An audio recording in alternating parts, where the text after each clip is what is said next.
আরে এ তো প্রচুর গন্ডগোল করছে। ভোর ভোর তুই মজা করছিস আমার সাথে। ঘুম বাংলা মালিক কোনটি আমার সাথে খেলা সারা তোকে এক সাইড থেকে খুলছি তো অন্য সাইড থেকে মুড়ে যাচ্ছিস কেন রে? আরে তোমার হিট প্রিন্টে জোর বাড়াচ্ছিলাম মালিক।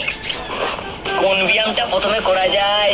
কুকুরদের মতো ব্যায়ামটা করো মালিক। হ্যাঁ আরে ডগি স্টাইল মালিক, খুব ফেমাস এই ব্যায়ামটা। আর আমরা দেখছি তোমার পেছনে কাউকে দাঁড়াতে দেবো না। আর না হলে দাঁড়াতে দিলে সে মালিকের মজা নিয়ে নেবে। চুপ করবি। এ বাবু আমি কি আজকে ভুল দিকে উঠে পড়ছি নাকি যে তুমি সকাল সকাল ফোন না চালিয়ে আজকে ব্যায়াম করতে এসেছো? আরে আজকে ঘুমের পরে স্বপ্ন দেখতে দেখতে খাট থেকে ভোরবেলা পড়ে গেছিলাম গো, তাই চলে এসেছি তাড়াতাড়ি ব্যায়াম করতে। ও মালিক আজ সূর্য মামা তো প্রত্যেকদিন ভোরবেলা ওঠে, কিন্তু উনি কখনো ব্যায়াম করে না কেন? আরে পাগলা, সূর্য মামা তো রাতে চাঁদের সাথে ব্যায়াম করে রে।